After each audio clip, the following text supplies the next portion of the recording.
welcome back to Kickin' Crochet.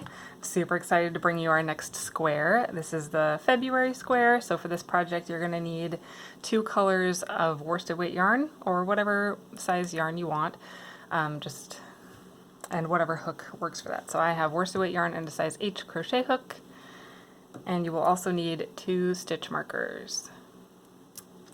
Okay, so this square is actually the easiest square by far of the whole set of 12.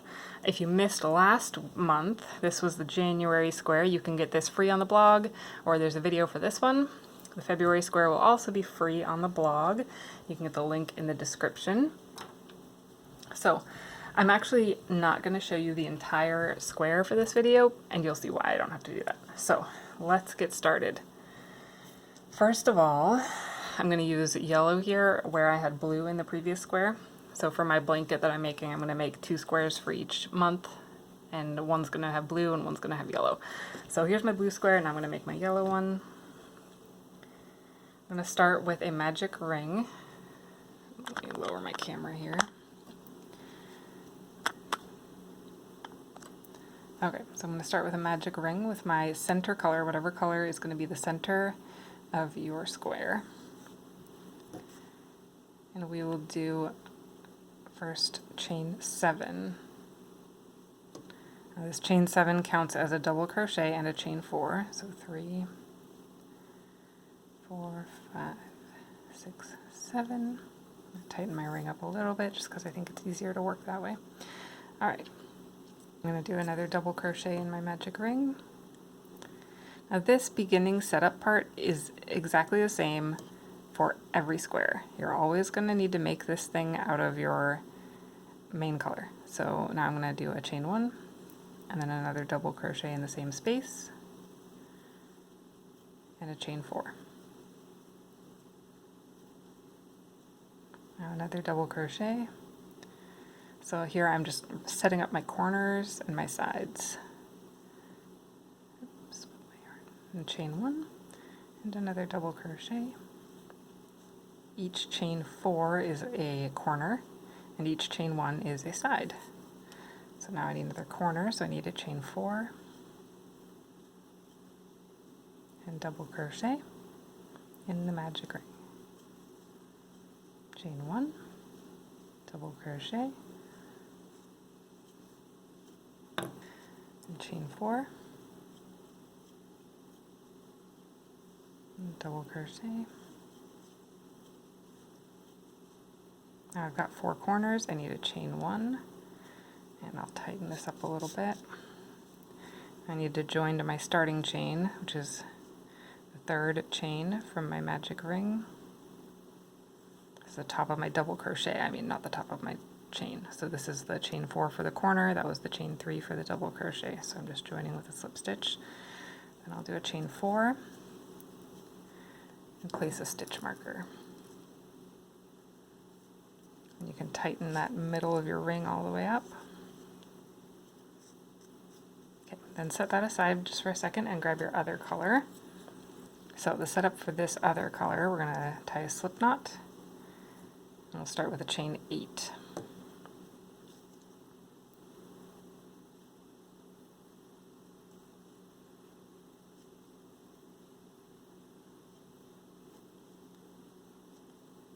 And we'll join to form a ring. And chain 4. Now we need to get this put into here. So in this project we need the loop on the back side and the working yarn in the front. So we're going to go, starting from the front, we're going to push this loop between these 2 stitches. So the one where your working yarn is coming out of, in between the 2 stitches there in the middle. Just push that down. I like to pull the tail through just so it doesn't get in the way. Okay, and my working yarn is still sticking out the front. Now I'm just going to pin this on the back just to make it a little bit easier while I start, and I'll take this out in a little bit. Okay, now all of my stitches are going to be worked from the front, and on the next row the yellow is also going to be from the front. So I need the yellow to start in front, so I'll put it in front now. now I'll work with the gray. I'm going to go into this corner. I'm going to reach through the yellow to grab the loop of gray on the back side and do a double crochet through that gray loop. Now I'll chain 4 for the corner and double crochet in the same place.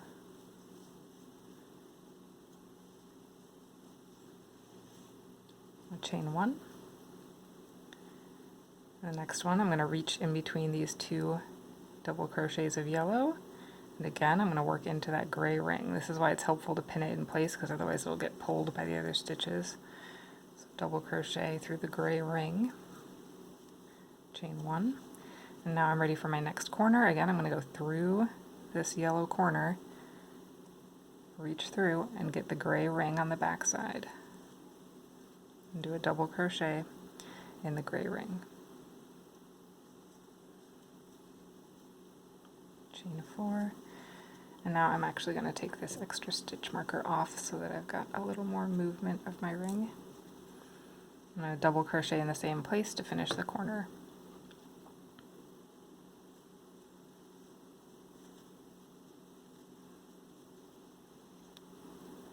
And chain 1. Now in between these 2 yellow stitches, reach through, grab the gray ring, double crochet through the gray ring, chain 1, and now the corner, through the yellow corner, grab the gray ring, double crochet, chain 4, and double crochet in the same place.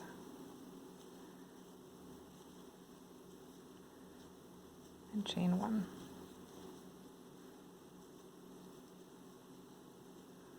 Now the next double crochet is in between these 2 yellow ones.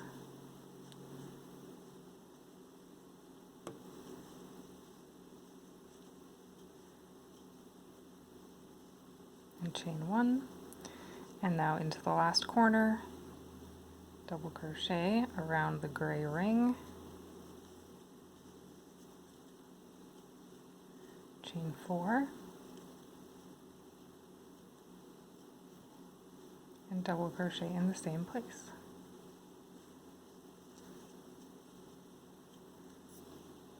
Now to finish the row, we need a chain 1, and then we'll join to what would be the top of that double crochet. So this chain counted as a double crochet and a chain 1, so I'm going to skip the chain and work into the chain that would be the top of the double crochet and join with a slip stitch. So this interlocking crochet in the round, every double crochet has chain stitches in between it and the next double crochet. If you're working on the side, there's 1 chain in between each double crochet, and on the corners there's 4 chains for the corner. So that's going to hold true always. If I forget to say chain, that doesn't mean you don't chain. The only time you don't do it is on the very last row with the very last round of gray. Every other time there's going to be a chain 1 between the sides, chain 4 on the corners. So now we're going to work with yellow, and I'm only going to work a couple more rows of this square because every row is actually the same. So on every row for yellow and gray, you're always working front stitches and front corners. So I'm starting in the front. I need to do a front corner, so I'm going to reach through the gray, grab the yellow corner, pull it up, double crochet, chain 4, double crochet in the same place, chain 1. Now for the next double crochet, I'm going to reach between the white stitches to the top of the yellow stitch. You're always going through the top of the double crochet of the same color on the row before, or on the corners around the chain of the corner before. Then chain 1, and then another front double crochet here, chain 1, and a front corner, chain 4, front corner, chain 1, double crochet in the front, chain 1, crochet in the front, chain 1, and a front corner again. Chain 4, same place,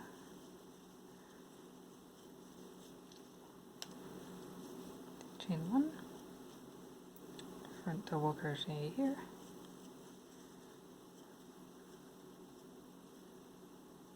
front double crochet here. There should always be a different color stitch in between each of your double crochets, except the corner, but that loop counts. So if you're not having a stitch in between, then you did something wrong. You need to go back. Alright, now we'll do another front corner.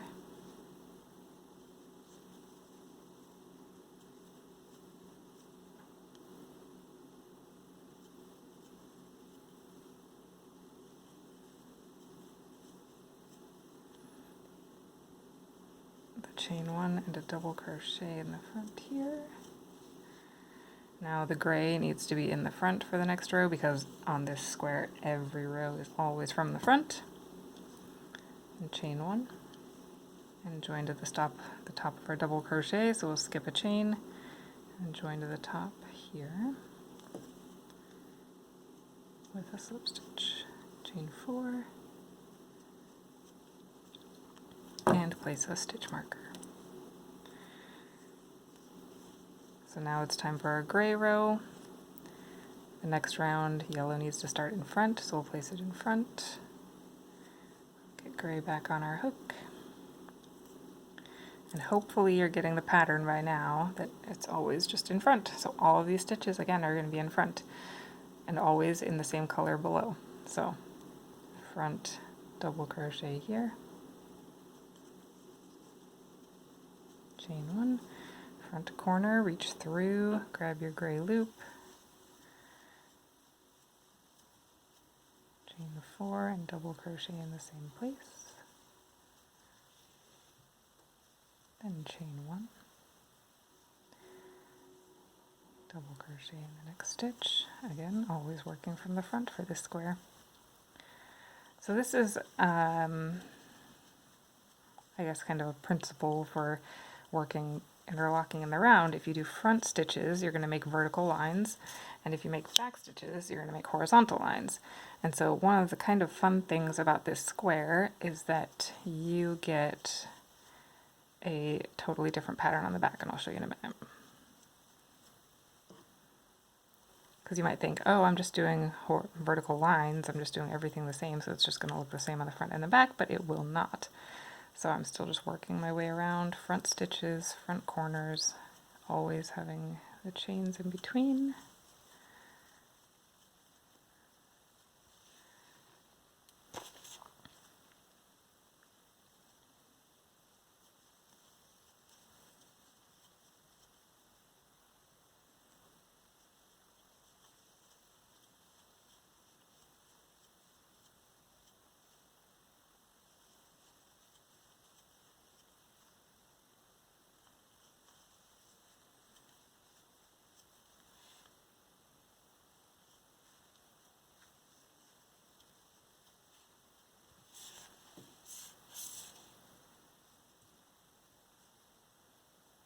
And the nice thing about this pattern too is because you're doing the same thing over and over, you can make this square as big or as little as you'd like.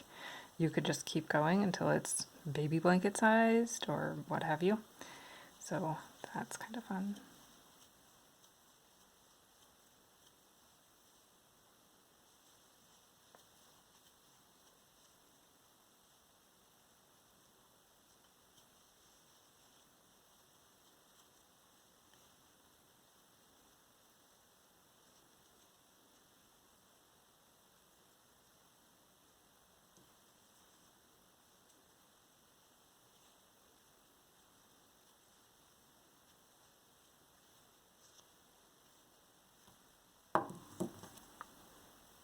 So that is the end of that row. You can see we're making these stripes. We're starting to get these kind of V's coming off here. I'll do one more row of the yellow, and then I'll show you how to do the last row with the gray. Even though we're not on the last row yet, we can pretend. Okay, so this is working from the front still.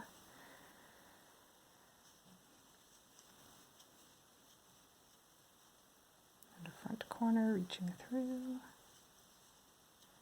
So double crochet, a chain 4, and a double crochet. Chain 1, and then again from the front.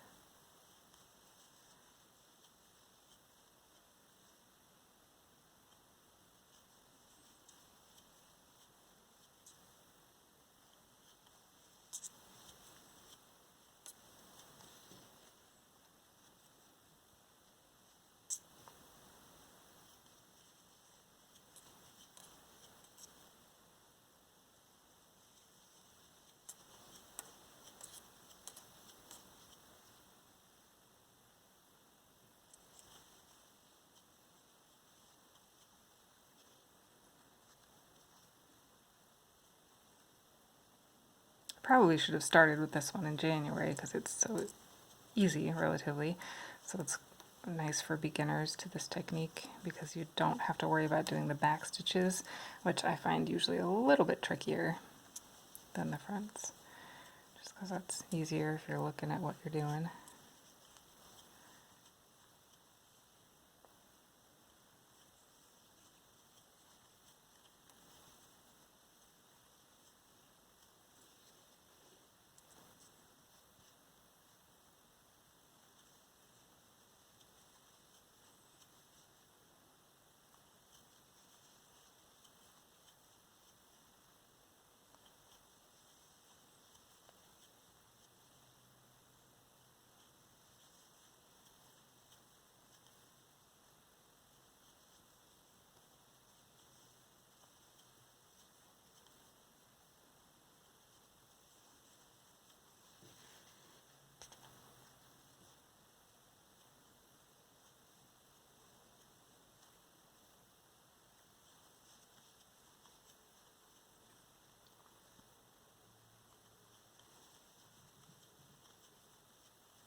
Putting the gray in front because everything's worked from the front on this square.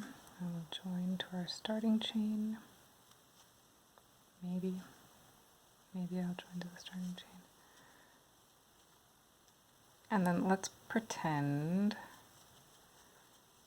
So I'm going to put a stitch marker here, but let's just pretend that this is the end of the square, and I'll show you how to finish. So normally I would cut that off and tie it off if it was the end of the square, and then I've got one more row left with my gray. So pretending that it's bigger, because you can see that when it is bigger, it's still just all front stitches. So you would just do front stitches all the way across. So now to end it, I would actually take out one of these chains. So I only have a chain 3. And now instead of doing a chain in between, I would do a back loop only single crochet in the yellow double crochet. Then I would do a front stitch in my gray double crochet, just like normal because I'm working front stitches. Back loop only in my yellow double crochet. That's a single crochet, back loop only single crochet. Then a front double crochet, back loop only single crochet, and now I'm going to work 5 stitches across this corner. So I'm going to start with a front double crochet, front double crochet, and then we'll just do a single crochet around this chain because it's behind, so I'm not going to worry about working in the back loop. Then another double crochet in the gray chain, and a single crochet around the yellow, and one more double crochet around the gray, and then we'll keep going. Back loop in this double crochet, front stitch in our gray. So you would just keep doing that all the way around the edge. You would alternate front double crochet, back loop single crochet all the way across. When you get to the corner, you have a back loop single crochet here, then you have a front double crochet, single crochet, front double crochet, single crochet, front double crochet. So there's 5 stitches across the corner. And then you keep going with a back loop single crochet here, front double crochet until you get to the next corner. And then when you get to the end, you would do a back loop single crochet and then join it to your starting chain, and that would be the end of the square. So I hope you enjoy this one. It's a much shorter tutorial than January because the pattern is so much more simple, but it creates a really striking pattern still. So again, here's the finished square. And I have a secret, actually. When I made this square, I didn't do this pattern. I did this one. So this side is what would happen if you worked back stitches the whole way. So back stitches creates these horizontal lines, and front stitches creates these vertical lines. So when you finish this square, it's going to look like this on the back. It's going to have these rings going around because basically from the back, you were doing back stitches. So these are opposite patterns. You could do either one and end up with a square that looks almost identical. The only difference would be on the edging, kind of which way your single crochets are facing. So I hope you enjoy this one. You kind of get two for one patterns. And yeah, and I have a little sneak peek for you of next month's square. Ooh, here's March. So stay tuned for that one. That'll be fun. Happy crocheting!